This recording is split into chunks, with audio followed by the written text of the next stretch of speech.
Isn't he a beauty? This is LeBron, and I have had him for 12 years. I fostered him and his 3 litter mates as teeny tiny kittens, still on formula. And I've had him ever since. This cat, he has it good. He's safe. Oh, okay, bye then. He's loved, he's got food, he's got the run of the place, and he owns me. But that's not the case for countless feral cats in the city of Los Angeles. So many cats and kittens live a tenuous life on the streets or in colonies that number in the dozens or more. They're hungry, unhealthy, fearful. I'm Trisha Helfer, and I'm a cat mom of, shall we say, several. And I'm a crazy cat lady, as many who know me have called me. And it pains me to consider this very real crisis. But there is an army of supporters out there helping homeless cats. Not paid professionals, just ordinary people. And you can call them crazy cat ladies, if by crazy you mean uber passionate. They're on the front lines, and they're on it. But they have a gargantuan task ahead of them.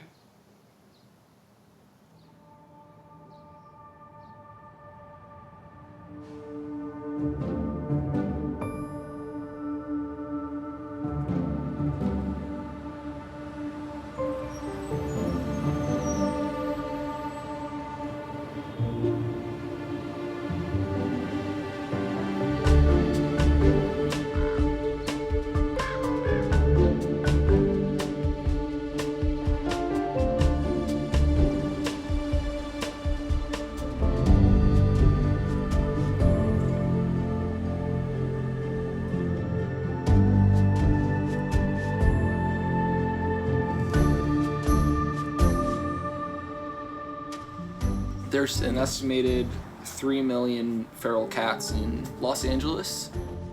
They breed really, really quickly. One pair of cats and their offspring can have something like 70,000 kittens in within 10 years, just like the. If you leave them outside, they're gonna multiply. Let's just say 4 kittens. So 2 become 6, 6 become 24, 24 become 200, 200 become 2,000. It's like a pyramid, right? Kittens, which that's a real problem. You can have 4 or 5 cats turn into 50, but you've got to spay and neuter. In Los Angeles, the population's continually growing because the city can't do anything about the problem because of the TNR injunction. Injunction? People who work at a city buildings or people who receive any type of funding from local government can participate in TNR. TNR, which is trap, neuter. It's either trap, neuter, return or trap, neuter, release. But you often return them to the same place that you found them. We're hitting, I believe, year 9, where no city funds or city employees legally can participate in trap, neuter, return. Private citizens, we can. Let's do it. Okay, we're off. There is nothing illegal about a private citizen learning how to use a trap humanely, trapping a cat, getting them to a clinic, and getting them fixed. So it's left to individuals and organizations that aren't affiliated with the government to basically try and put out small fires. We are like the fire department. We're sitting there and we'll get a call randomly. Hi, we don't have cats or anything, and there is a mother cat with her kittens in our backyard. So I actually opened my store here last year in September. It's a clothing store. And I come at 10 in the morning to open the store, and I noticed 2 cats just hanging underneath the dumpster. And then when I found the kittens, that's when I realized, okay, something has to be done because the kittens are so young and they can't continue to make kittens endlessly. And I called Drew, and Drew was like, okay, let's save the cats. And I did notice that he was very young, and I honestly have no idea how he's handling all that at 16, 17. So there's 3 cats here or 2 adults? I only see 2. That's the mom and the dad, right? Yeah. Well, at first I thought they were girl cats. I mean, like sisters, but they made kittens, so they are a boy and a girl cat. Whoops. I am Drew, and I'm a crazy cat lady. So I'm gonna set a trap for mom and dad. If there's a kitten, I'll grab it, but I'm almost 17. I started fostering kittens when I still lived in Northern California. I was 12 or so. Then TNR, which kind of picked up and was even more passionate about than fostering, maybe. It's been about almost 3 years now. TNR is the only humane solution for outdoor community cats. So what we do is we go out and we trap the cats in humane box traps. We bring them to the clinic, we get them fixed, vaccinated, defleed, dewormed, any medical care that they need. And then we return them back to their colony, which may not sound great, but that's where they're happiest. I almost think she's pregnant again. So she'll be spayed tomorrow, and then she'll be brought back here. And hopefully we get her husbands too, so they can live out their days together without making any more babies. You're just gonna grab them? Yeah. He was just standing right there, so I just grabbed him. I've always loved like all animals, always. I remember I used to just spend like the whole day on the beach, like finding like all the critters and fish and stuff. So this is for when the kittens come out again. I really enjoy doing photography, writing a bit, biology, nature. I don't sleep a lot. I should get more sleep, but I don't sleep much, so that's probably how I get my schoolwork done. Good one. We're halfway done. We got 1 adult and 2 babies. I'll come back the next day or in a couple of days if we don't get the rest of them, because sometimes you've kind of scared them so much that they're just not gonna come out. They need to rest. Okay. So they're pretty far under there, but there's a crawl space on the other side, so I may have to go under them. Hey, do you get access to that wall? I'd crawl under there, except the dad's under there, and I don't want to like freak him out too much if we can still trap him. Or I could jump in. Can you? Okay. You got it? I've been trying to figure out like why I feel the need to like help others and like animals especially. Well, this is what my therapist told me. This is kind of, I think this is bullshit, or maybe it's right. Maybe I felt like at some point I wasn't like cared for enough, so like I feel the need to like care for. Like I've put like human needs on like animals basically. But I don't know. I think I just like cats, but I don't think it goes that deep. During school, I trap maybe twice a week and usually go out for like a whole night. Well, this is trapping, not fostering. Fostering is kind of an everyday thing because they're in my house like twice a day, 3 times a day, taking care of them, cleaning up after them.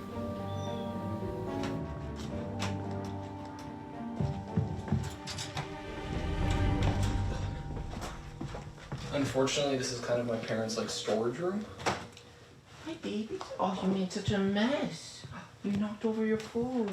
Sometimes I won't know about them because I'll just kind of stash them in like a bathroom. Oops. The other week I put a pregnant dog in my older sister's bathroom. She's off to college and nobody ever knew because no one goes in there. So it worked out. Oh, you're little. You're like 4 weeks.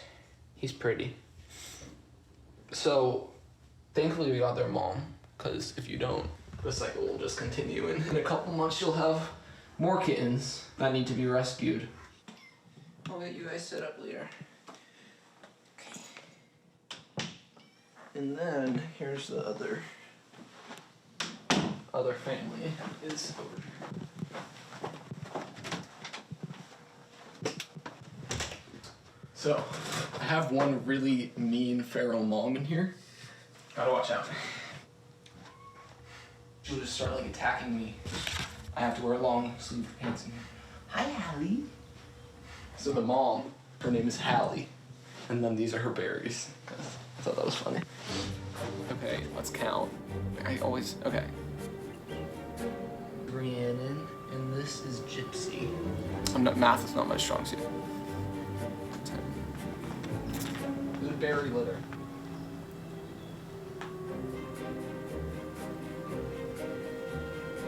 Oh.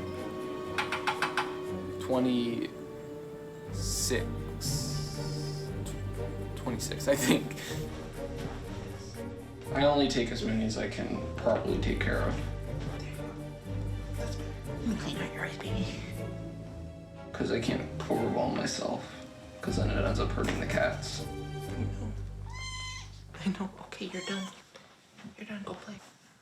They sleep with me every night. I mean, they're very nice cats, but preferably I'd like them to have homes of their own. It would be great if we weren't supporting this endless breeding of kittens, most of which suffer and die, and it's not an easy life, so I don't think we need more by any means. We need less cats. So if you feed them, you gotta fix them. That's how I see it. It's nothing better than a lap full of kittens.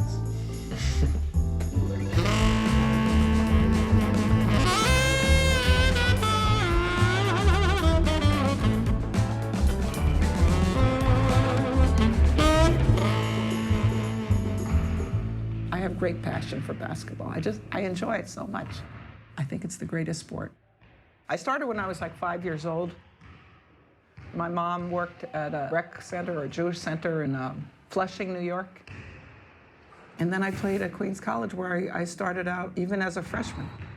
I was drafted the #1 draft pick of the New Jersey Gems in the first Women's Pro League, the WBL, Women's Basketball League. And then I played pro in Israel. And then a new league started, the WABA, the second U.S. Women's Pro League.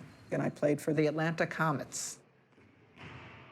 I'm a former pro basketball player, and now I'm a crazy cat lady. I have to feed my kitties because I don't have much time. This is good food. They get the no grain food. I've rescued probably hundreds of cats. That's my community service and passion. I think I started around 20 years ago. I lived in Woodland Hills in a condo complex, and the maintenance man came to the front door, knock, knock, one day and said, "Donna, there's these little kittens that are being born by the pool, and they're falling into the pool and drowning." And I ran out to the pool, and we trapped the mommy and brought them all and put them in a room.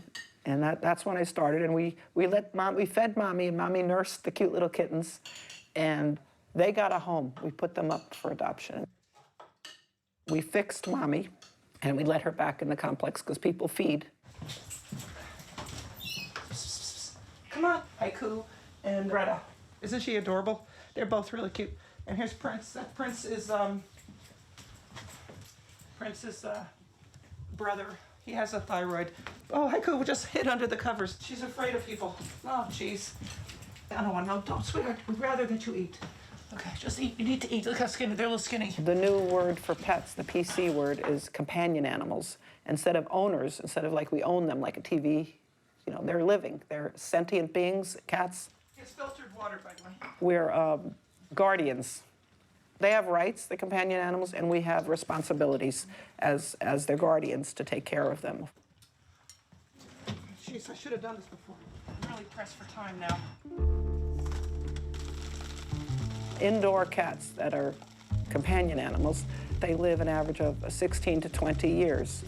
However, outdoor cats, feral cats, they only survive about 4 to 7 years. They live a hard life, you know. I feed the cats down the street, the ones that I TNR'd. As long as cats have a source of food and shelter, then you can return them there. Or sometimes relocate them, take them away. But it's not that easy to find a place to relocate feral cats. This is Bozo. Bozo! Hi, sweetie. That Bozo knows his name, isn't he cute? Bozy. Oh, he's saying hello. Hi, Bozy. Kissy. Oh, mama. He's a real lover, and I think he appreciates that I saved him. We think he was hit in the face with a car, and he was terrible. And he had broken his jaw. Yeah, he's a sneaker boy. He sneaks out sometimes. I have a yard in the back, and we put up the kitty fencing. He climbed that fencing, the netting. He was able to climb it. And he's gotten on the roof, and I've seen him make like about a 15-foot jump from our roof to the neighbor's roof. It's like this beautiful arc. Like Mommy, he's a good jumper. Right, Bozo? He's a great jumper, he's a great athlete. It's fantastic. Yeah, I love him.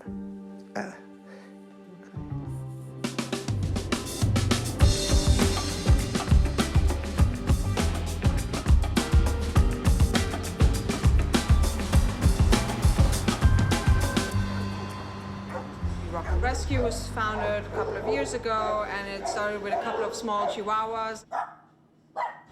And now we have about 70 cats, and we have about 30 dogs. We had last year about 170 adoptions, and those are all animals that most likely would have been dead if it wasn't for us. Adigil World Conservation. Yeah, every letter is an animal. You know, so that's AGWC. I supported many organizations throughout the time.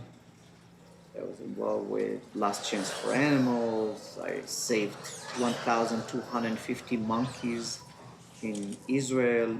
Nice looking, huh?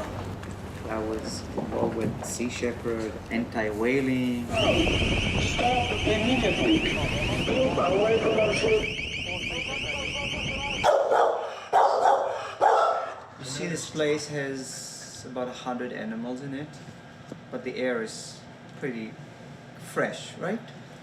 So you see, we put on the roof exhaust fan. I'm gonna turn one on here. It opens those louvers and it sucks the air out.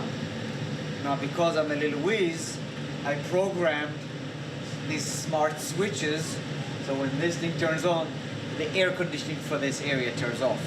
When I turn this thing off, now the air conditioning will come back on, which, save us energy. We have cats rooms here, we have cats in this room, and we have cats in this room, so we can just go to one.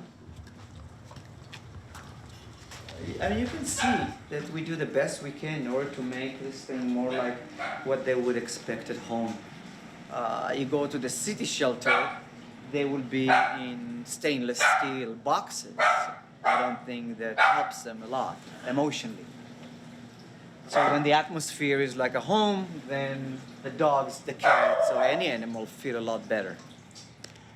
So these are all the adult cats. Usually kittens, they go straight into a home. If we don't find them a home, then eventually they will come into a bigger room with other cats. We keep the kittens separate in different rooms. In another room we have 2 litters where we have the moms and the babies together, but we don't mix the litters. You have to touch the mom first, otherwise she gets aggressive. If they come here with a little cardboard box and they are 1, 2, 3 days old kittens, 1, 2, 3 babies, and here's 1 baby. What we do is we don't mix them with other kittens. Even if we have a nursing mom, we do not give these to the mom, because we don't know what these kittens brought with them, so we keep them separate. I know that we have the knowledge and the ability to actually make them into kittens and cats later on. Oftentimes bottle babies are just brought to our rescue. And since the shelter doesn't have people who can always bottle feed them here, they look for rescues who can take them and give them the care that they need. Oh my goodness. Look how little they are. They were dumped somewhere. They were dumped somewhere in a bucket by a trash can. Thank God some people found them, because if they don't eat every 2 hours, they die, and so they would have never made it.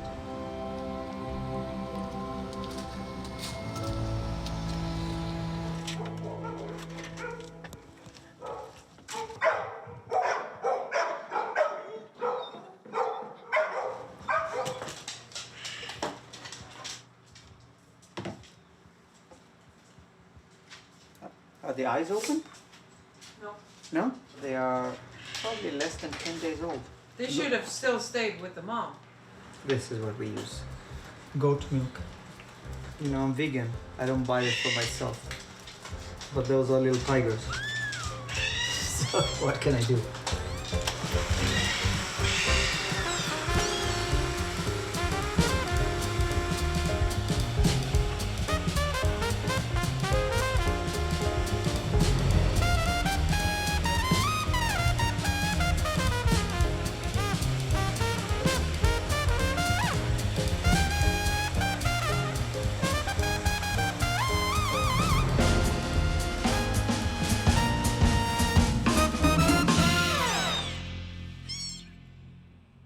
It's the first time that I think this kitten is eating from a bottle.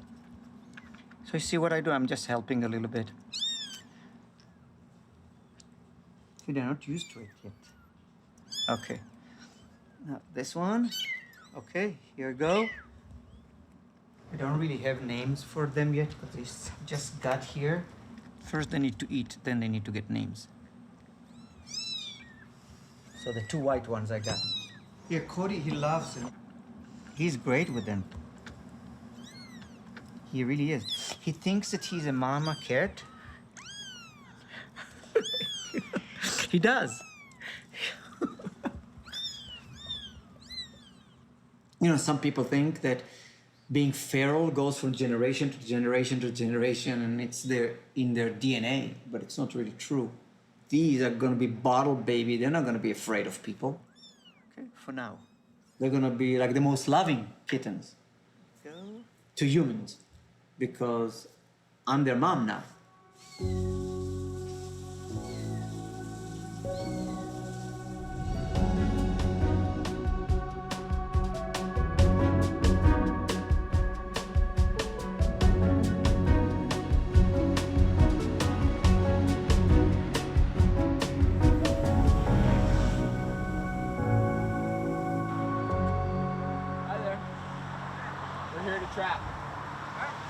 We're here to trap the cats for our spay neuter. No speak English. Dos gatos. Sí, pero no speak English. It's also Esmeralda. Esmeralda, yo sé, Esmeralda. She's coming. So, but we're going to.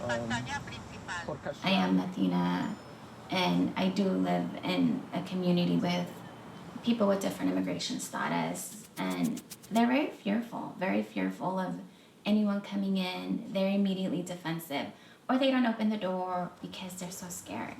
Mi patrón tiene miedo porque no sabe si le van a demandar porque tiene gatos, pero. We're currently TNRing at a really big colony in Parthenia, and the tenant of the house, he speaks very limited English. Son dos casas de gatos, no una sola casa de gatos. Sí. Dos casas de gatos. Y el cat come en otra casa. Apparently this man had been asking for help, and he was just brushed aside, saying like, oh no, it's something you have to do on your own. And he's like, I know nothing. I don't speak the language. Who am I gonna go to? Who am I gonna turn to? All these places that offer help don't have anyone that represents me. When we went, I remember he was so grateful, not just that someone was actually coming to help him, but that it was someone that he felt comfortable with, that he wasn't gonna feel judged.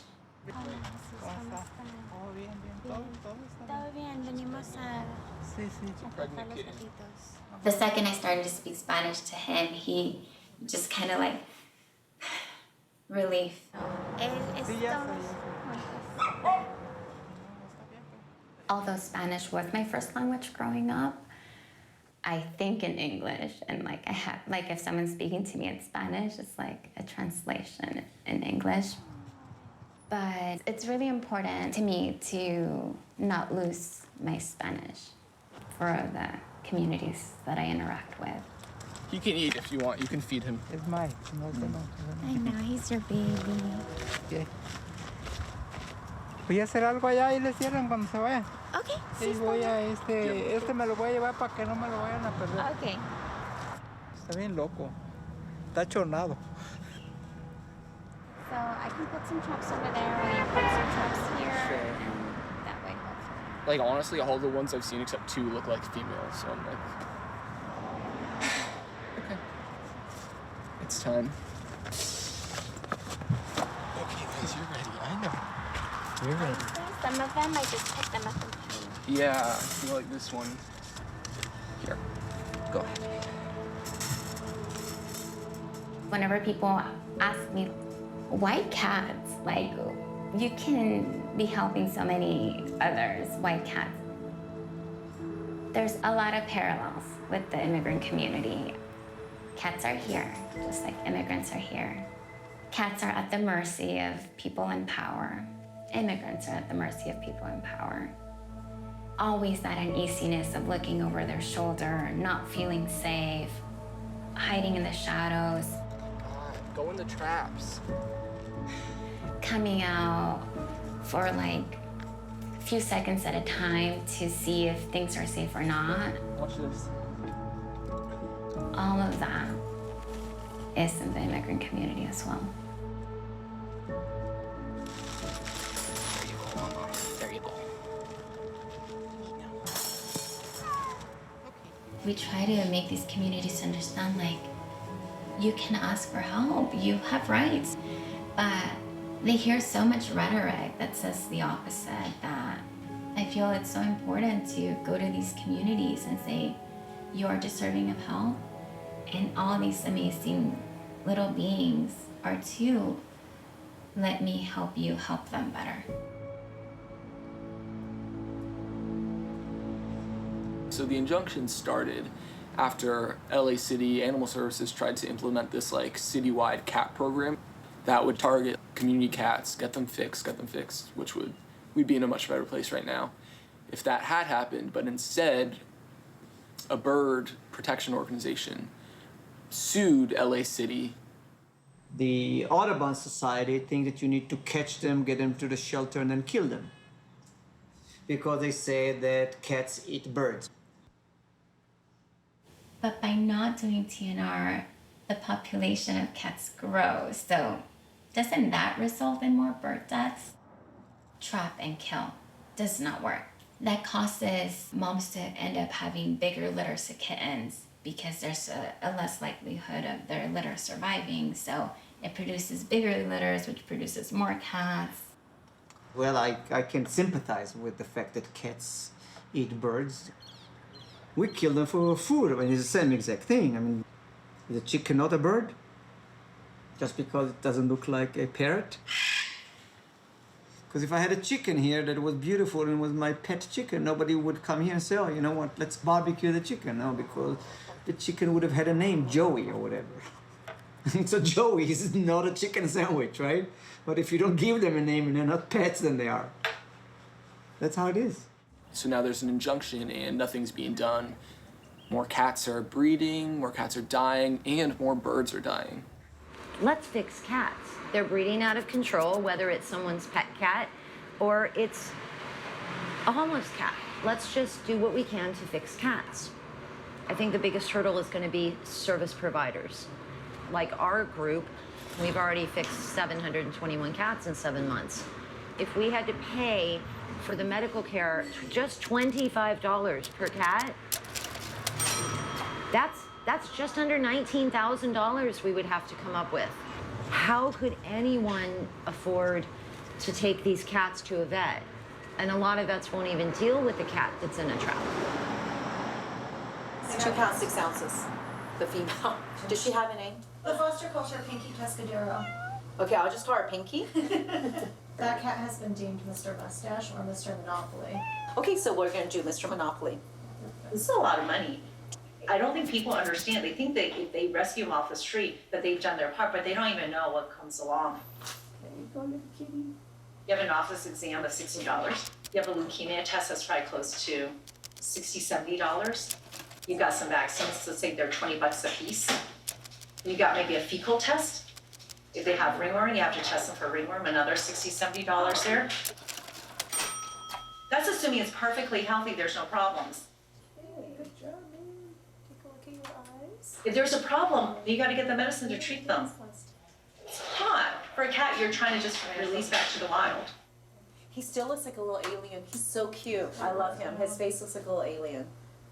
The clinics are key. I think you could get more people involved in this, but you gotta have somewhere to go. Unfortunately, in Los Angeles, you can bring up a map. It's a big city, and there's less than 5 locations, less than 3 that I'm even aware of that will fix a feral cat in a trap. Fix Nation is a wonderful place. And if you have an appointment with them, you can take cats that are feral and get them actually fixed, get vaccinations, defleed for free.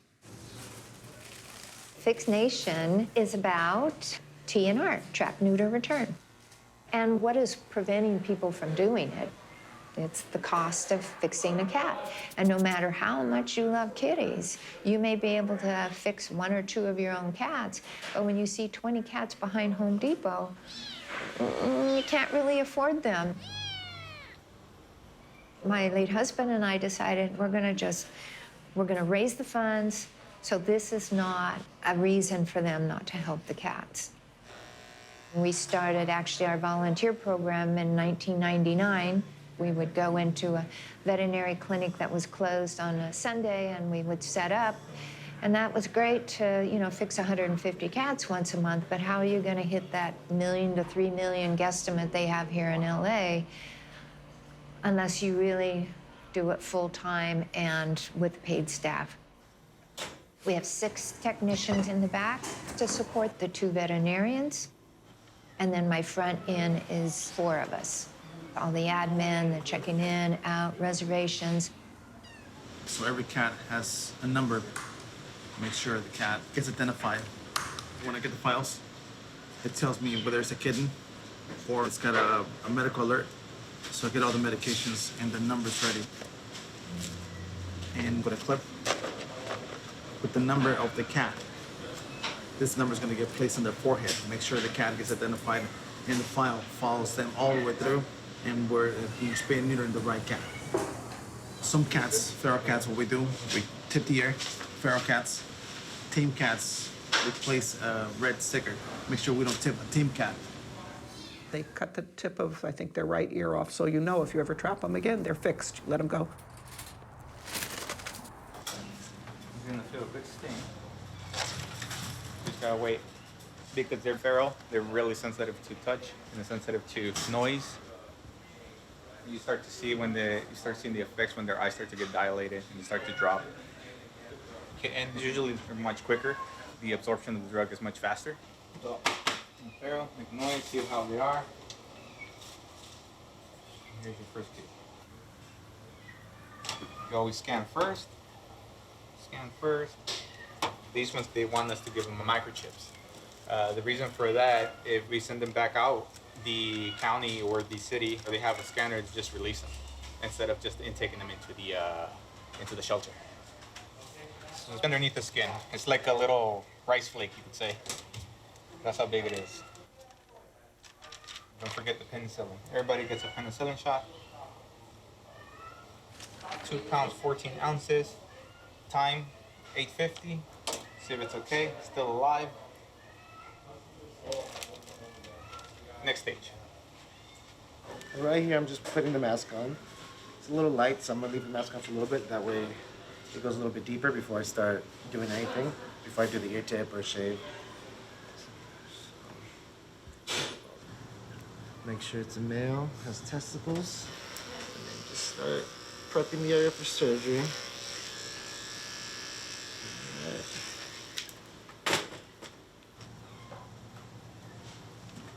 Neuter ready.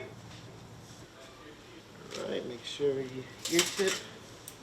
For the feral cats, our program is free, And if we need to do something extra, like remove an eye or amputate a tail, there's no charge for that. Whatever we can, we will do. Our main mission is the homeless cats.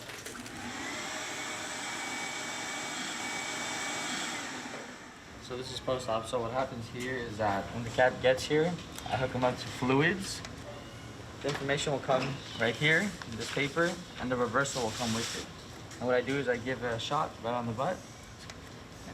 It wakes up the cat, and then if it needs any other types of vaccines, I give it to the cat, wait until it wakes up, and then I take it back to its carrier. We don't get any government funding at all for the feral cats. Right now in the injunction, the shelter cannot even tell people that they could come to us. They can't have any literature of ours. They cannot tell them anything. They just have to accept the animal. There's no one that does what we do in the volume that we do it. We fix up to 100 cats a day. We teach people how to trap. They trap them the night before, they get them in, we fix them, they stay over one more night, and then they are released the next day. We started with 6 cats a long time ago, and we've now fixed over, I think, 180,000 cats. The free spay-neuter appointments are so limited. I mean, it's a 2-month wait. Why aren't we funding spay-neuter clinics all over Los Angeles and making it easy for people to dig in and do the work? Because it's getting worse, and nothing's going to discourage people from doing TNR more than not being able to fix a cat.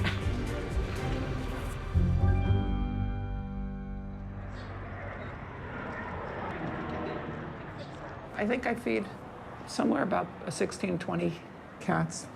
You're never sure, because I try to feed when it's still daylight, and they come out generally at night.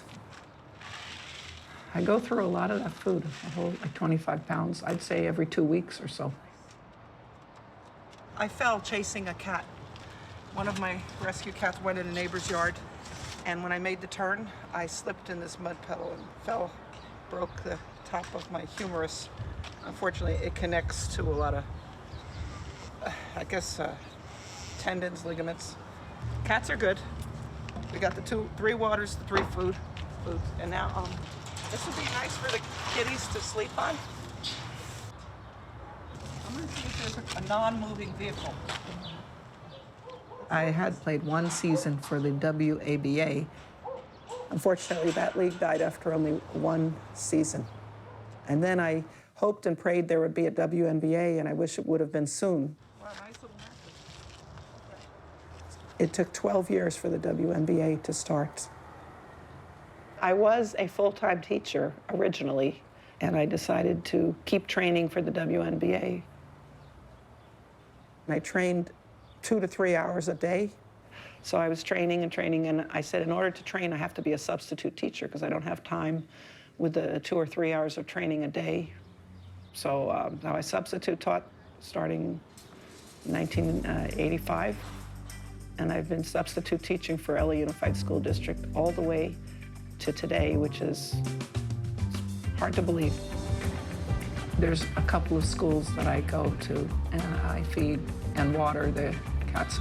I ran into the principal once, and he was like kind of yelling at me to not feed. So I'd like to do this really fast. It's like the in and out. Thank God the gate's open. Isn't that cool? All right. Oh my God, this is nerve-wracking. Okay. Everything's about speed. I've been a teacher for over 30 years. When I mentioned I'm retiring soon, this male principal, he said something to me. I couldn't believe it. Like, you don't want to mess up your retirement, do you? He's threatening me over feeding cats, over doing community service. It's really mean. I'd like to get into something else because I want to retire from the teaching. Maybe even coaching. I couldn't coach in the past because I always want to run out on the court and play.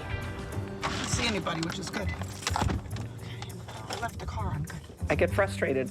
I just want to run out there and do it myself. Good, we got out. Yeah, we did it.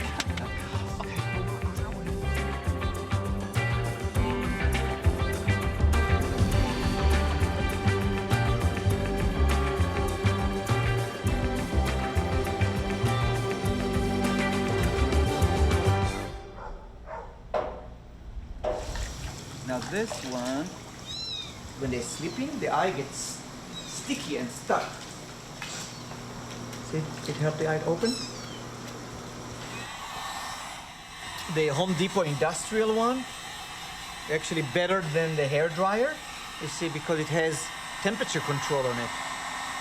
So you can set it up to really low, so you don't overdo it. If you don't dry them, they can get so cold, their body temperature can drop and they can die. It's still hot inside there, but as long as it's like this, it's fine. Okay, this one would be okay.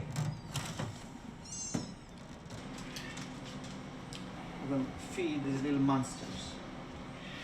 Because I have two white ones, which are a little bit harder to tell apart, I normally feed the two white ones first, so I don't skip a white one by mistake. One is Jenny and one is Snowball.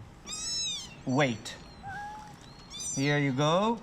Here you go. Here you go. Here you go. Wait, here you go. Once they get into like 250, 300 grams, they can actually stay the entire night without being fed, you know, because they have enough body fat and all that. It doesn't want it anymore. Okay, enough. Where's the other white? Here. No, no, no, no, no. Here you go. Here you go. In this age, they probably should eat every 2 hours. So you understand what my night is gonna be tonight? Later on, it can go into like 3 hours. I almost thought that this one is from a different litter because she or he, I think it's a she, is so much bigger than the other cats. Chowder is eating. I don't even know if it's a boy or girl, so. But look what happened. When they're full, they can barely move. Now look at the tail. You see the tail is almost like a fuel gauge. Half full, 3/4. You see? Like a little fuel gauge in a car. Do you see that? Full.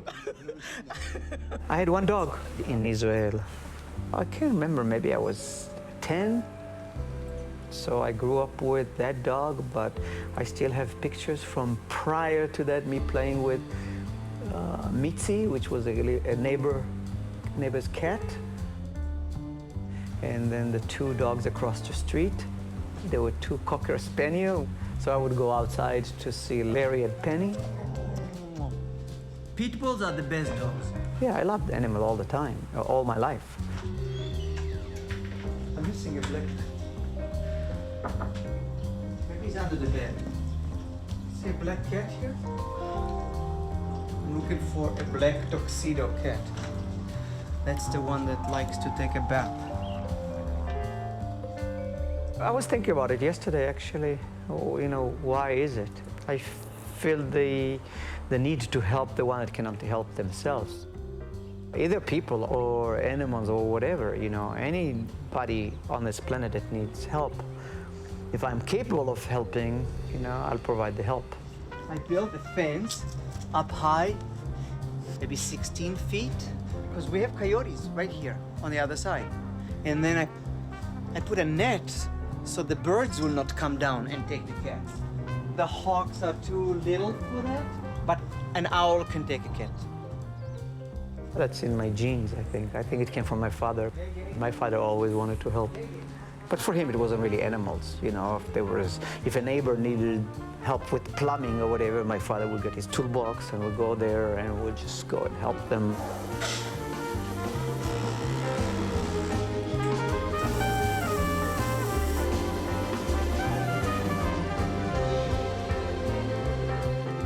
I used to do it when I was 10. I was like the neighborhood little electrician. I mean, seriously.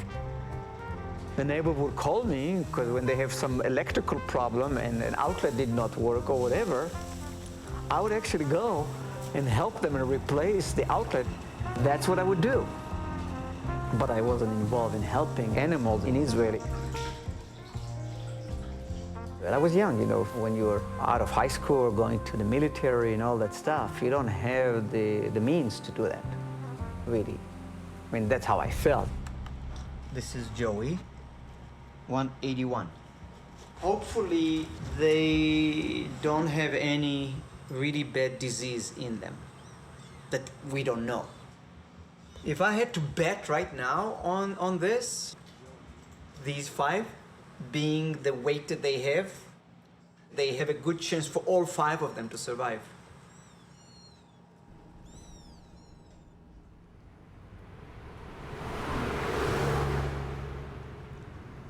When we first went to Parthenia Colony, we did like a head count, but colonies are like icebergs. We only see the tip of it. Whatever we're counting, triple it. There's always a lot more. So when we first went, we counted like 15, 18 cats. We're up to 46 cats there. Oh my goodness, no fighting.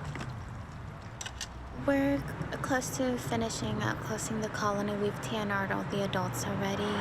The last adult that we needed a TNR here, we caught her yesterday. And we discovered that there's a new batch of kitties. And we just hope and pray to the universe that there'll be someone to foster. And it's so hard to find, especially at the peak of kitten season. Everyone's full. We trapped together. We started together. A lot of people say that once you're, like it's like the mob, like the mafia, like once you're in animal rescue, like there's no getting out. We kid ourselves all the time. We're like, we're gonna take a break. We were supposed to actually go on a vacation this summer. Yeah. To just kind of. The Parthenia happened. The Parthenia happened, and we're like, no, this is more important. A lot of cats that are very trap savvy, they won't go in a box trap. And for kittens, they're too light. They won't like trigger the plate anyway, so the drop trap is the way to go. They always swarm underneath to eat, and once they're all in there, we drop the Very trap much on like them. a Bugs Bunny cartoon. Just gonna pull the string. Hopefully they'll be underneath and we'll get a few of them at a time. We decided to name this colony the Avengers Colony because there's just so many cats. And we've named him Nick Fury because he has a missing eye. He's the boss of the entire colony. He has to inspect everything, approve of everything. I was born in Mexico, the oldest of 4. Both my mom and my dad emigrated here when I was very, very young. I was brought here when I was 3 years old, so this is all I know. I've never gone back to Mexico, so this is my country. I grew up very poor, and like sometimes at home, there wasn't food. School time was haven, not just because I'm a nerd and I love school and I love learning, but at least in school, you know, you have a meal. My dad was actually deported when I was starting UCLA. My mom doesn't work. My brothers were very young. So I decided to take time off from school, move them in with me, get a bigger apartment, and make sure that I provided them with the stability that I've never had throughout my life. I think I did okay. I think I raised them right. It's okay, baby. Right, Nick? You're advocating for us, vouching for us. Don't worry, it's gonna be okay. I know they seem scary right now, but it's good. They're good people. You have to finish the colony. Make sure all of them are TNR'd, all the kittens are placed in fosters or rescues. If not, you walk away from a colony without finishing it. You're gonna come back in a few months and these will grow up to be adults. They'll start reproducing and then starting square one again.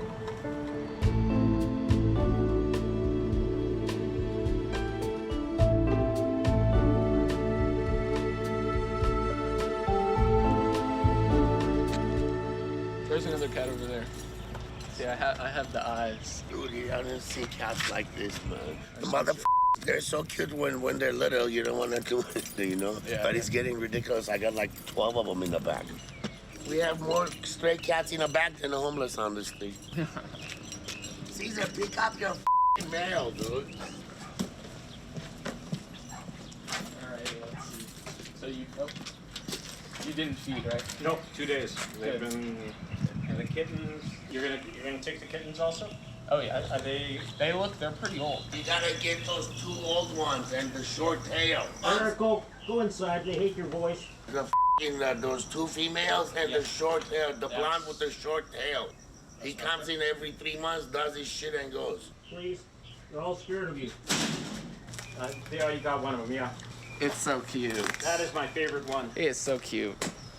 Look at him. I'm tempted to keep them. All right, let me get some traps. Okay. And a carrier here. Should I bring food out? That way they'll come running? I've got tuna. Okay, they'll come running. Yeah. It's okay, boo-boo. You'll be okay. You will be okay, okay? I was worried about you. It was my ex-wife. She's the one who encouraged me to do it.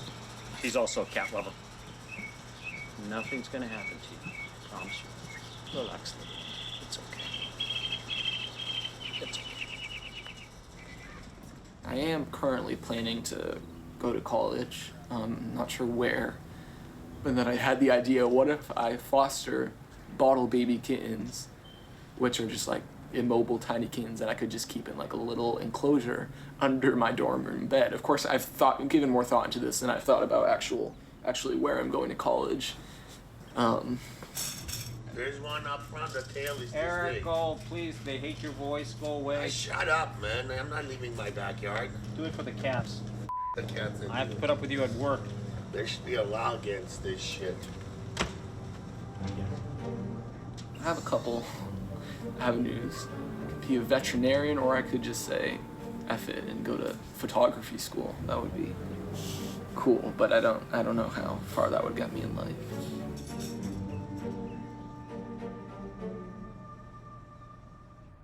I literally have stress nightmares of corporate offices. No like shame to anyone who works in an office, but I can't imagine spending my whole life saving up for something like retirement, just retire and do nothing and not be passionate about what you're doing. Like that sounds like hell to me.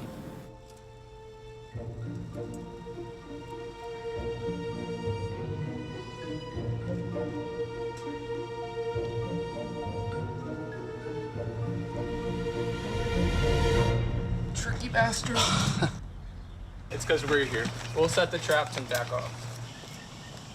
We need to keep the feral population under control. And to do that, that means trap, neuter, return. And the city used to do that. But since the injunction, the city can't even discuss feral cats. So they get taken to the shelters. And the shelters just keep filling up. And everyone assumes that that's okay because Los Angeles has a no-kill policy. But what they don't understand is that kittens under 8 weeks old, kittens just starting their life, they don't qualify.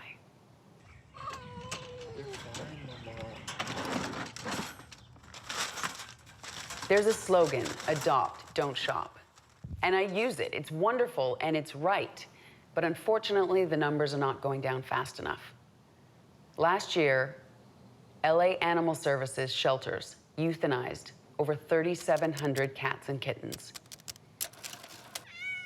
That's more than 10 every single day.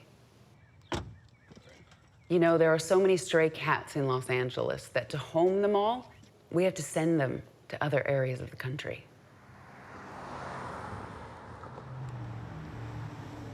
It really surprised me when we started getting involved in transport. I'm thinking, well, where in the world would you transport cats? There must be a million cats everywhere. I contacted my friend who headed up the Santa Fe Humane Society, and she says, oh yeah, we could take 40 cats a month. And I'm going, what are you talking about? And then I talked to my friend who volunteered in Seattle, and she said, we only have 1 cat. I go, how is this possible? We have a relationship here with the ASPCA has a program. They pull cats out of the county shelter, and when the kitties are ready, they bring them here and we vet them. We do the surgeries on Wednesday, and then on Friday, they're actually flown out to the Pacific Northwest. We're transporting 35 cats a week. I think it's great for some of these kitties to have that opportunity. I just think we should be ashamed of ourselves that we have to ship animals to other cities who have done what we should be doing here.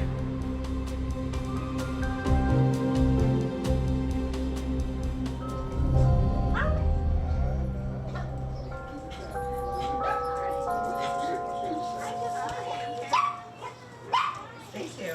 Everyone's friendly, they just make some noise. What got me started fostering was a student that I tutor. She lives right in front of the house where there's hoarding going on. So she was worried about them because she said sometimes they come over and they're sick. So we were able to start the trapping process. When we brought them back, we had them together and they were still hiding a lot. Oh, okay. They were still so shy Right. that it's probably best to separate them because that way they form their own little personalities and and they'll have to come out of their shells more. So he's been doing better over the past week after I took her over to the other foster's home. She is hiding right now because we kind of frightened her. Oh, really? Oh, okay, it's all right. It'll take her probably like half an evening to get comfortable, and then she'll be. And she loves other cats. Oh, hi, Lovey. Okay. It's okay. You're safe. It's all right. Oh. Yeah, you can see she's already relaxing. So she's joining another cat in your house? Sir Reggie. How old is Sir Reggie? I want to say he's going to be 3. Oh, okay, so he's still, they'll be really good playmates. Because she's had a really fun time playing with my cat. And she's super chill. I told Reggie he was going to meet you. He's definitely making progress, but he's still got a ways to go. Yeah. I mean, learning more about fostering helped me to see, okay, I can help out. I can do something too to help these cats. And it feels good to raise them and send them off, and know that they'll have a good experience. Are you a good boy? The kitty that I had before, Gracie, she got cancer and it was difficult, but of course. Yeah. We needed some time, but I think we're ready now to bring another little family member into our house. You busy today?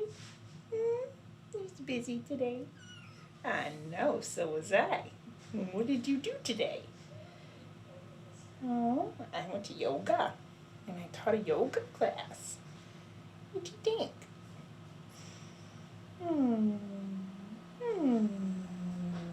Yeah.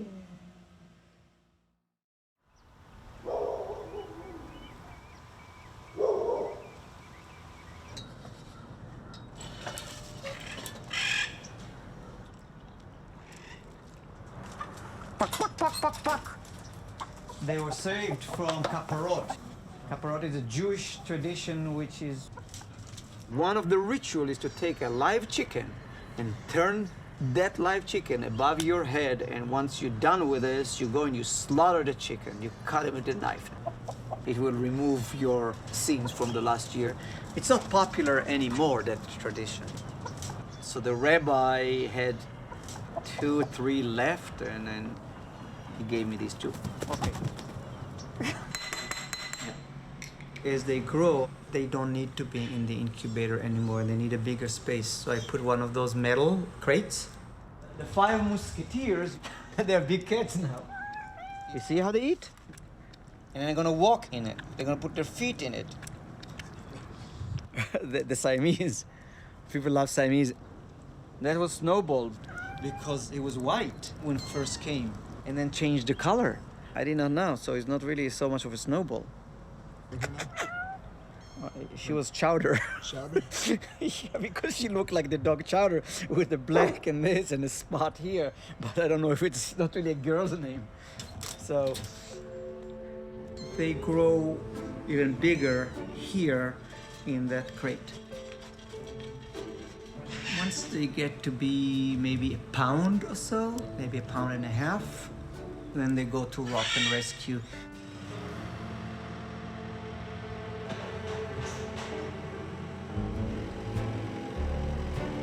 So I formed at AGWC 2009, I believe, and I think it was actually approved by 2010.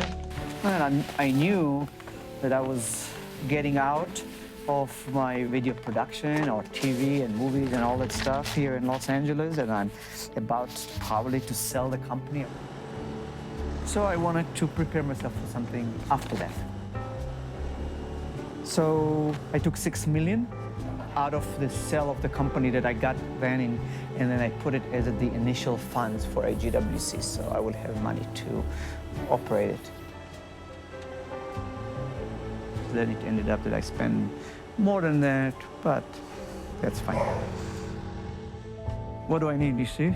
These shirts are like 19 bucks at Target. They're nice, though. I'd rather have this building stay there forever as a rescue, and if I can leave enough money once I'm somewhere else, and there's a foundation that has enough resources to sustain itself, it can sustain the rescue. Now I have 150, probably 150 animals that I take care of. If I count every animal in the house, on the hill, including the chicken and all the animals at the rescue, roughly 150. Originally, this building was built in 1966. It was a high-end furniture store. You won't believe how difficult it is to do what they call change of use. You have a furniture store originally, now you make it into a kennel. That's being considered a kennel. And a kennel should not be in a C1. C1 is like commercial. So we have established that we could do this thing here. I just have 2 applications that I need to send. Notice of exemption, see? To get a permit to run a kennel on Ventura Boulevard. One is for a cat kennel and a dog kennel. There's an electrical cable under the water. There's an electrical fire that's going on. Okay, let's go. Where? It's like an electrical fire. Where was the fire? You saw flame? Smoking.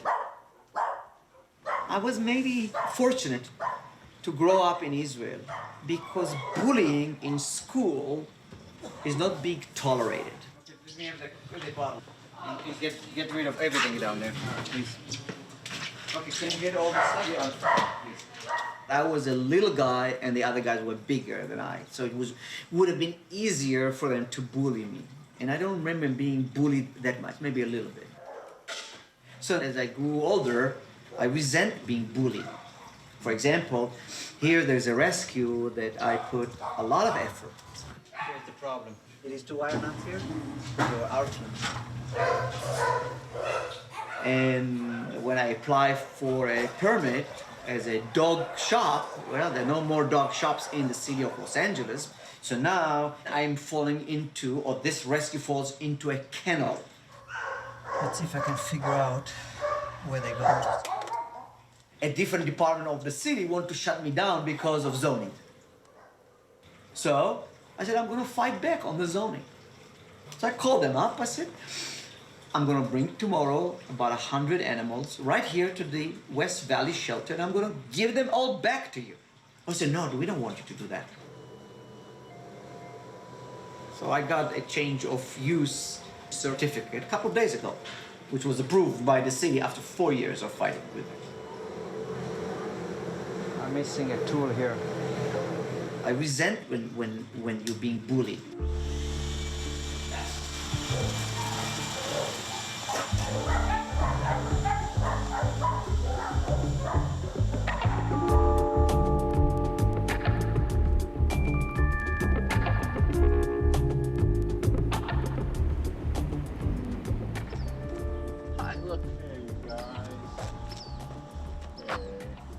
Okay, so let's just start lining them up. With take them back? Yeah, just take them and put them down on All right, they're ready to be home.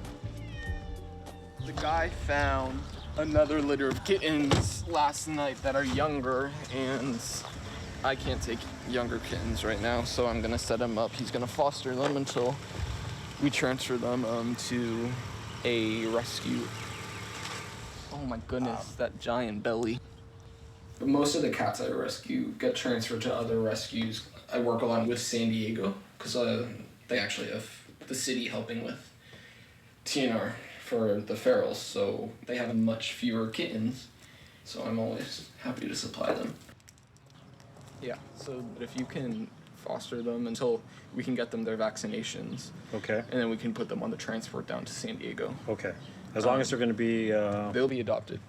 Feral cats stand zero chance at pretty much any shelter, but especially LA shelters, because they can't be adopted into a home because they're feral.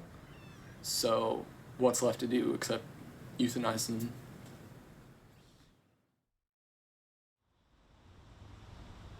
So we're going in the bathroom where I rescued these two kittens. They're approximately 6 months old. And my friend, she feeds a cat in this park, and she saw two kittens appear one day magically. Is this a beautiful kitty? He was living in a tree because there's coyotes at this park. He's adorable. He's gonna go to a rescue group, or hopefully he'll get a home. Anyway. But his sister, she's shy. It took 2 or 3 weeks till she finally went in the trap.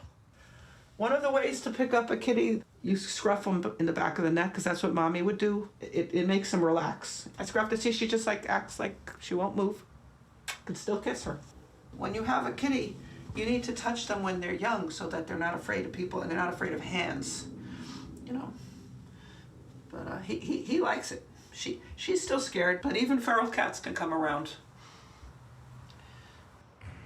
It took 12 years for the WNBA to start.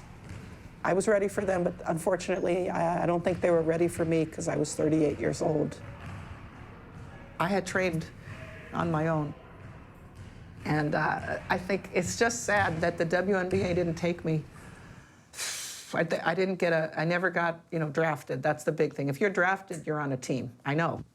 So, and they didn't draft me, and they didn't draft me because I wasn't a Kodak All-American. That's why.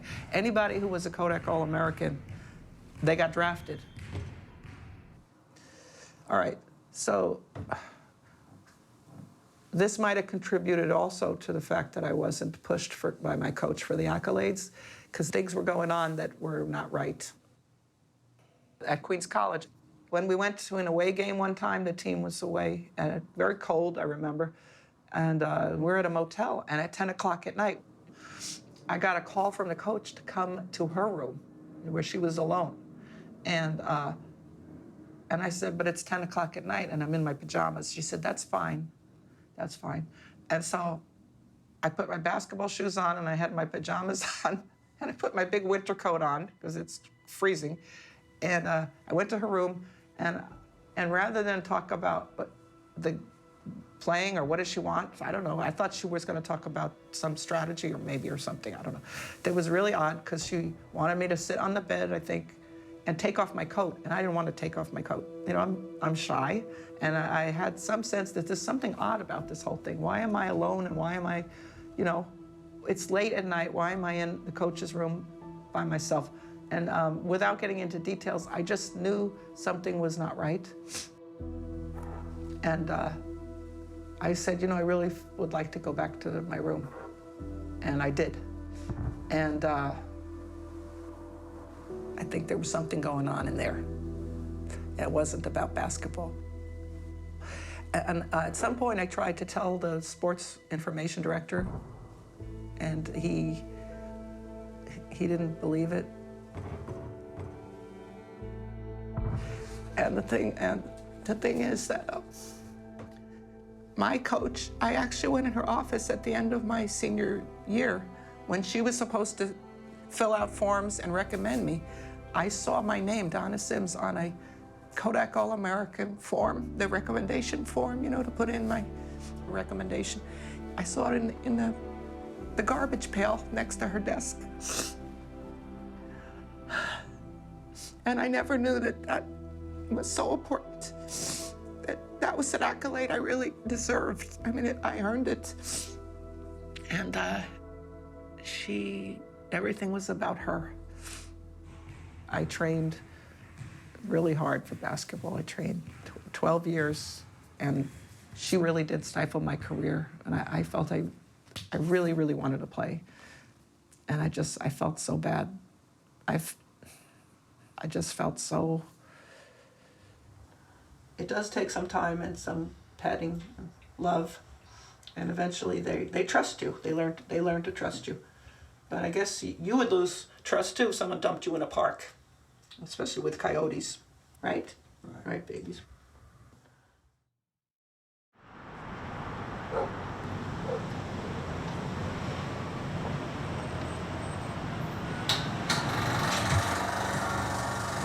Today we can make 450, 500 pounds today of cat food.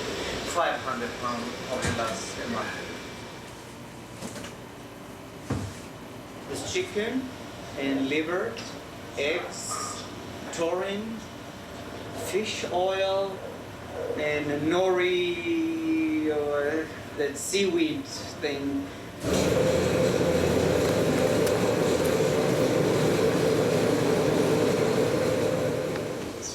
Goes from here into small containers, and then we'll freeze this small container. Although it was frozen before, once we freeze it, it helps get rid of bacteria, if there's any still there. We can use meat that could not be sold to anybody from the store. It's environmental, it's also cost. But we take precaution not to actually give bad meat to our animals. Look, the carnivores. It's actually very healthy for these little tigers. Cats can eat raw food. We, people, cannot eat this thing because we are really not meat eaters. Meat eaters can put a fork in this thing and eat it.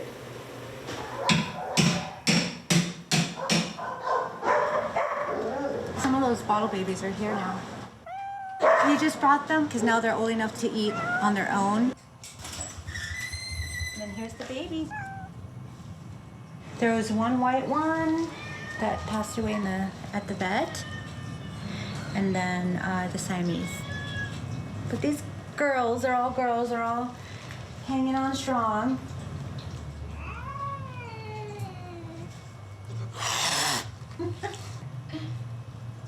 The Siamese was fine and came in the morning dead. Don't know why. It's really sad because I really liked that Siamese cat. It was a wonderful cat. Well, they're all wonderful. But what can I do? You know, I can't bring life to death, right? I can't fix it anymore. So.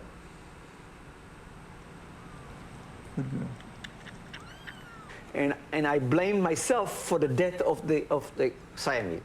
You know, that's a Jewish thing in me, right? Is you always feel guilty for whatever happened, and you blame yourself. And I blame myself for days for that. I still maybe blame myself for that, you know, but what am I going to do? I just, you know, they were like my babies, and one of my babies died. So, let me go get a towel, not to wipe. Let me get a towel, not to wipe my tears, but to line up as a liner for the cats.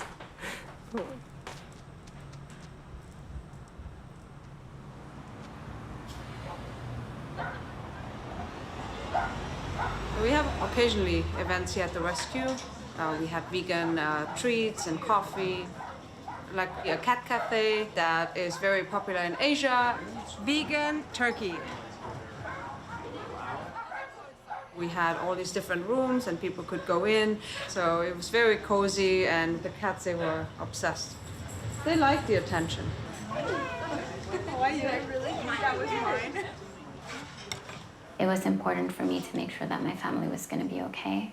My brother They're kind of like my babies, except they're not because they're my siblings, but I basically raised them since they were young. And now that they're all adults, I get to go back to my life and finishing the things that I didn't finish. I need 5 classes to finish my degree, so not a lot to go. I'm going to do that. It's too important to me not to. You do bottle feeding too? I do bottle. Yes? What are you using to feed them? Usually just KMR. KMR. For bottle babies. Yeah. What do you use? I make my own. How do you make it? I can give you the formula.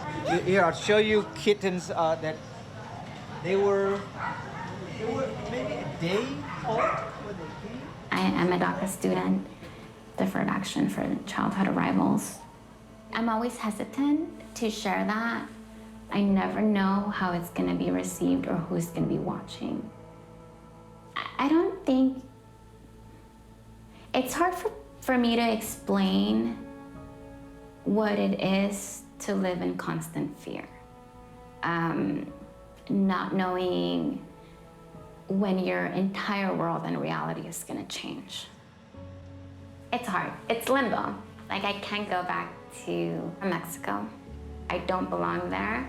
I belong here. I love this country, but with the country you love and you feel part of constantly telling you you don't belong here, you're not wanted, it's hard not to internalize some of that, and it does get to you. It's like, well then where the hell do I belong?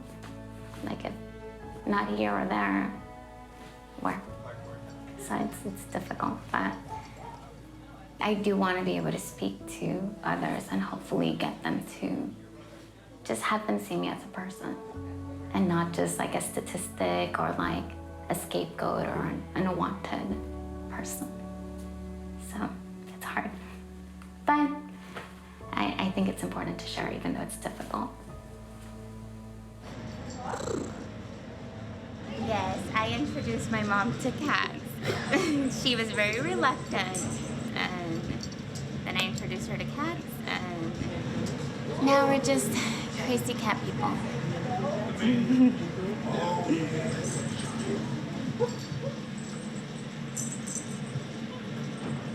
So pretty.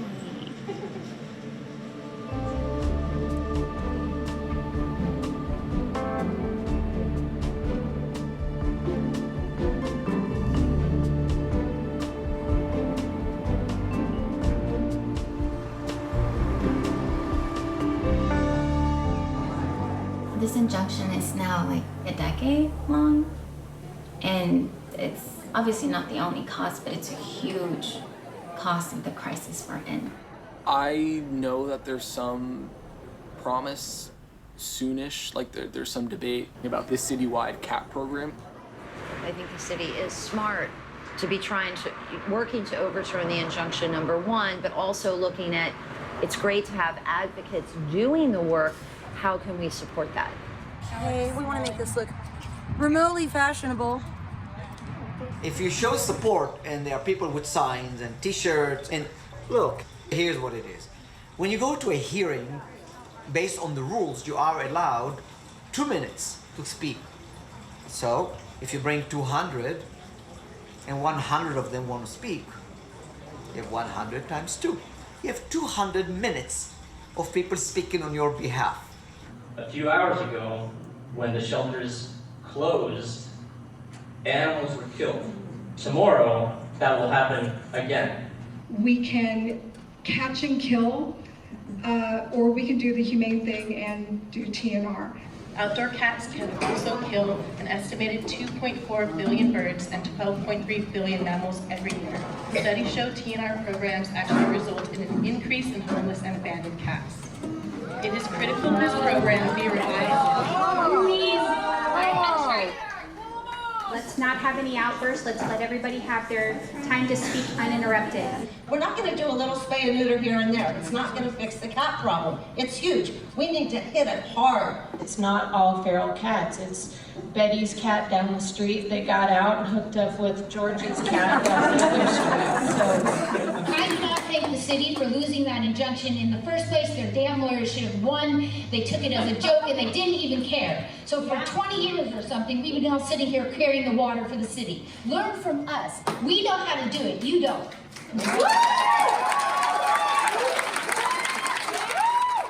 Hi, Jackie Navratil. To me, I think as an animal advocate, not just a cat advocate, we need to bring the spay neuters to any animal that isn't fixed in order to reduce the suffering on our streets and really start to use our shelters as a safety net for animals, not just a disposal facility. That's what TNR is to me, to our group. So let's get this done. Thank you. Thank you.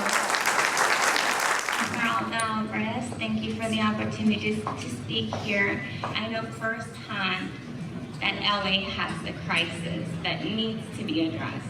My life is a testament to my love for all animals, and that includes those that are not represented, and ferals are not represented. Animals deserve better. We need to do better by them. Include the community. It will get involved. It will create empathy. It will hopefully create a world in which people look outside themselves and actually participate to make everything a better place for all. There's powerful organizations that have funds, time, employees that if they mobilize, we can really start seeing a change. It would actually be an army of people working towards a common goal.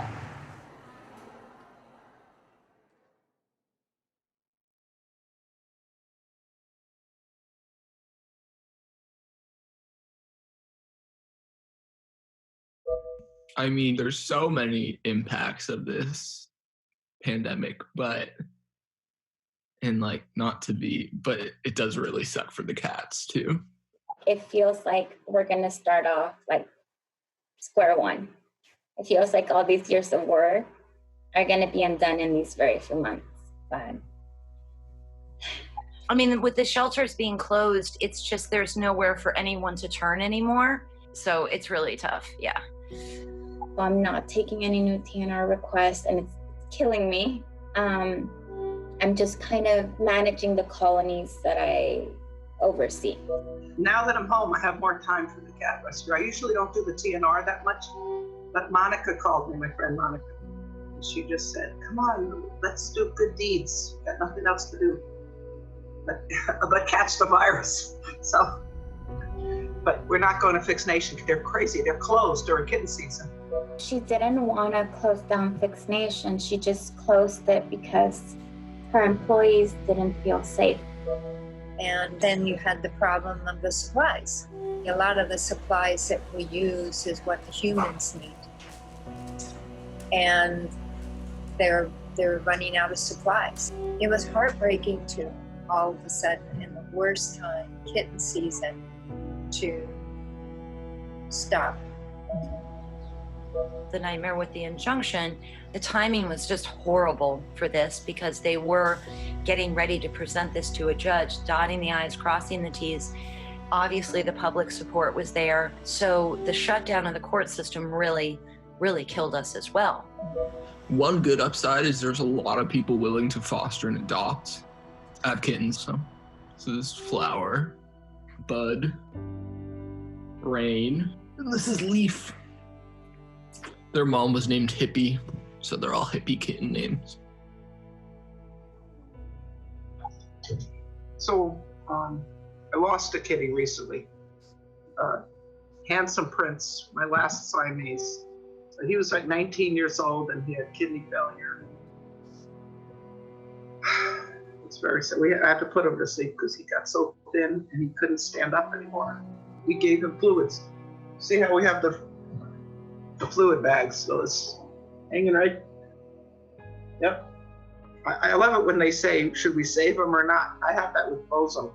They appreciate you, cats. And when you save their life, they know that you love them. He gets right on my chest every night and kisses like with his face. It's really sweet. He's crazy about me, and I love him too. I'm crazy about him. I love all the cats. It's hard to spread the love that much. There's a lot to spread, but I do. I manage to do it, and they make me really happy.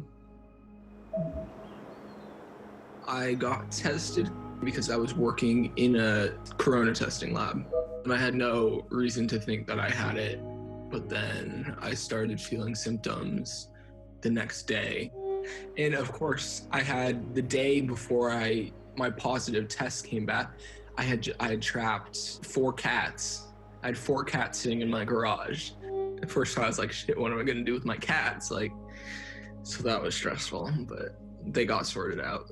And then for a couple of days I started getting like the body aches, which are like, that was by far the worst of it. It was like it was a really strange, not fun feeling. I literally, at the end, I was like, oh my God, I've been in here a month. I truly thought I had been stuck in here for a month, because like, you lose track of time. Tomorrow I'm going out with Esmeralda to a few colonies, resuming trapping. Fixed Nation like just reopened.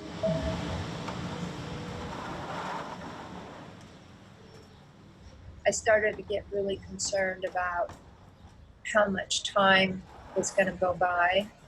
I was home working on trying to find supplies and not take them away from where they were needed.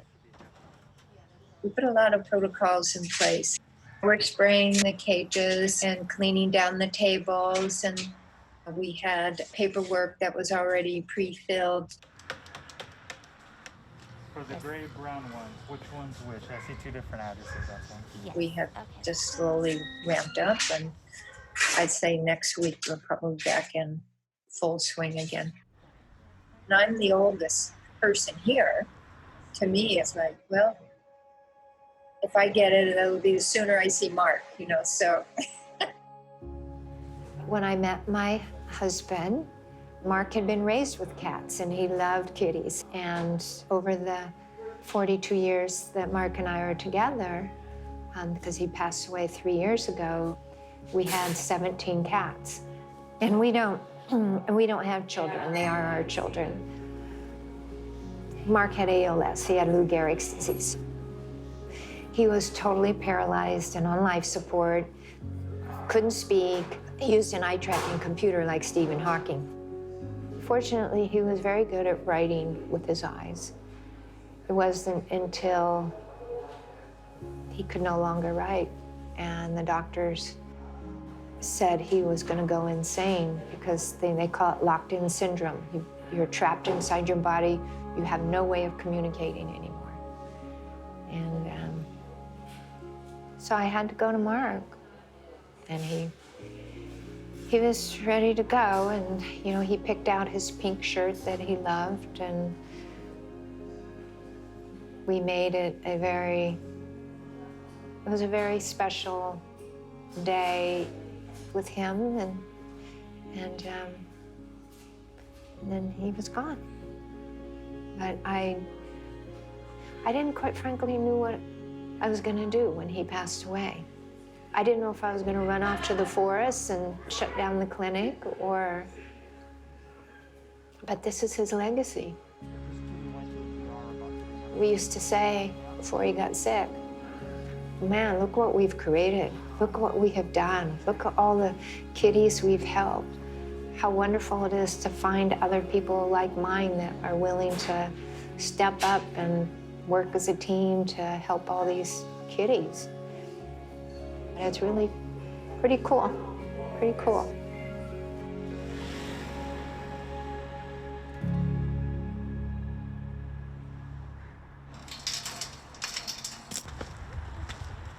So for Parthenia, it's pretty much contained. All kittens that we found at the colony are either placed in fosters, have been adopted, or are placed in rescues. We've TNR'd all adults. The colony's stable now. You can see all the cats that were like really scrawny and like struggling health-wise. They're fluffed up, just healthy. Hola Jesús, ya no lo he visto, ¿cómo ha estado? Sí, es que llego temprano y cansado y me duermo. Ah, sí. Ese también no lo había visto, ¿eh? Cuando viene en la noche, No, ya no lo había porque visto. está durmiendo mucho. conmigo, está durmiendo. 3 son mis niños. Sí. Duermen conmigo, Ah, qué bueno. Need some food? Let's get food. It's a very big undertaking to be able to feed a colony that has that many cats. And I know the tenant being low income, he struggles with feeding them. So I see him ration the food out very cautiously. Even though I try to reassure him that every colony I've ever fixed, I always check up on those colonies, make sure that they have everything they need. I'm always gonna make sure this colony has food, whether it comes out from my own pocket or donations. I want to provide that comfort for others. I know how hard it is to feel safe, how hard it is to trust someone to come through for you to provide.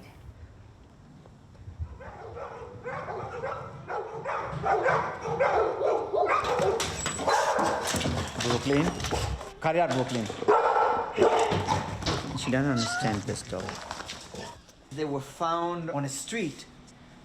So what am I gonna do? I'll save them, right? I also just improved on my incubator. I put a camera here and did a YouTube live feed so people can watch it. Hold on one quick second, okay? Hello? And this one is 120 grams. This one came at 80. Typically, at 80, I don't know if I can even get them to live. These miracle cats. Imagine like having a baby, like a baby every 6 months. Starting all over, right? Breastfeeding, this, everything, the entire thing. They don't grow up, go to school, go to high school, go to college. I get a new litter. But that's what I do.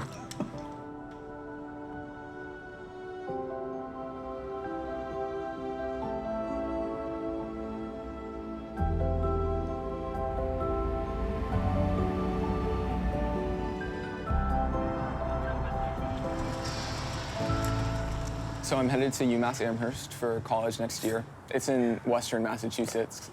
I'm enrolled in the animal science major, which has a pre-vet path. At this point, it's set in that, like, okay, I'm done with high school, like, moving on to a new chapter of my life. Every single place you look, there's mass injustice. So it's like, do I really want to limit myself to only helping animals? I'm at that point where I'm deciding if I want it to be my career or if I want to go into something else where I could do more with other topics of injustice.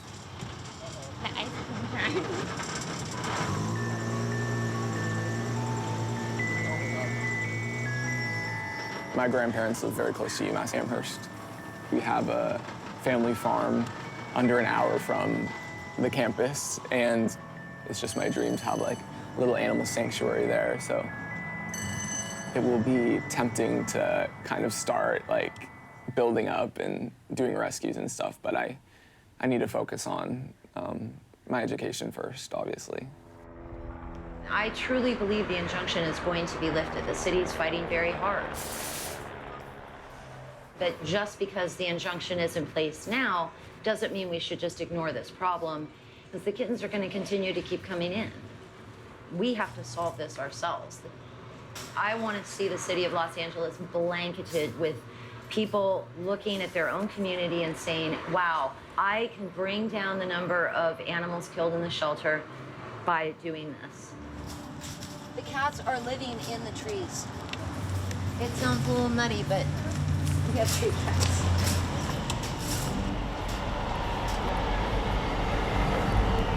So you pick your neighborhood, you pick your cats, and you own them, and you keep going.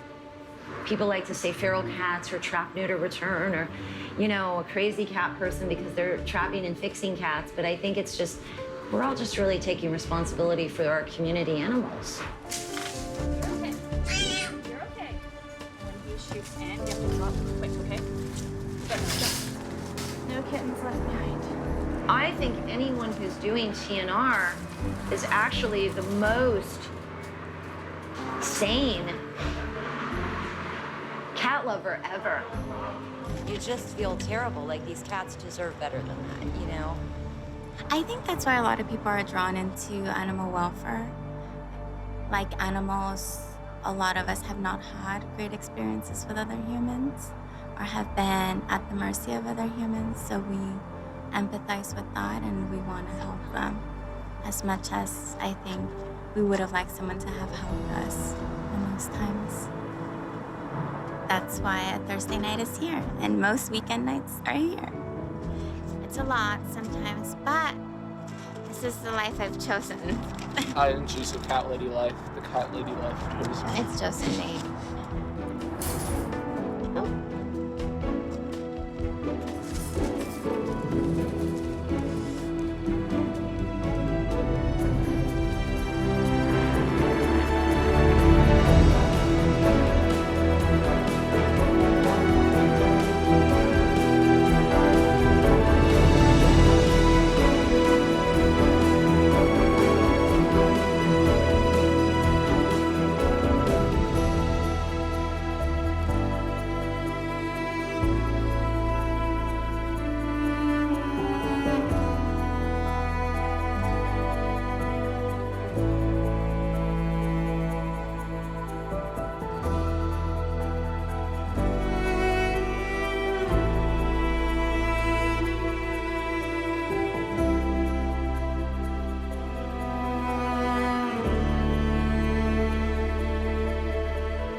So there's some hope. There's nothing that the army of rescuers, fosterers, and TNRs in Los Angeles want more than for the city to make the right decision and overturn the injunction, and soon. But look around in your own community. You may find some ferals of your own. You can make a difference in those cats' lives too. Learn to TNR, foster or adopt, or donate to your local cat rescue group. Become a crazy cat person, because anything that you do will make a difference.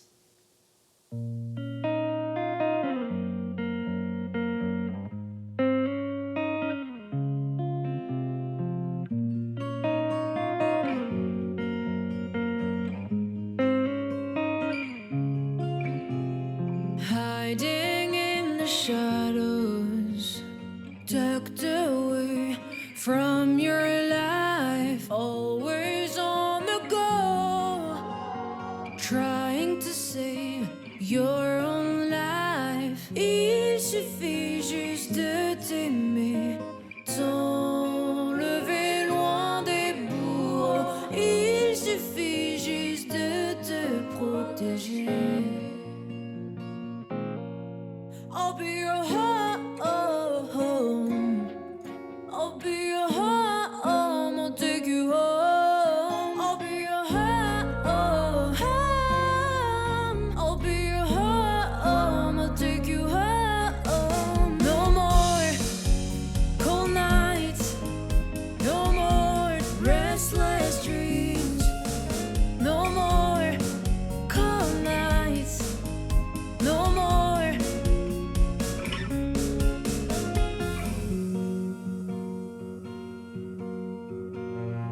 Ce qu'ils oublient avec leurs yeux pleins de peine. There's no pity or mercy.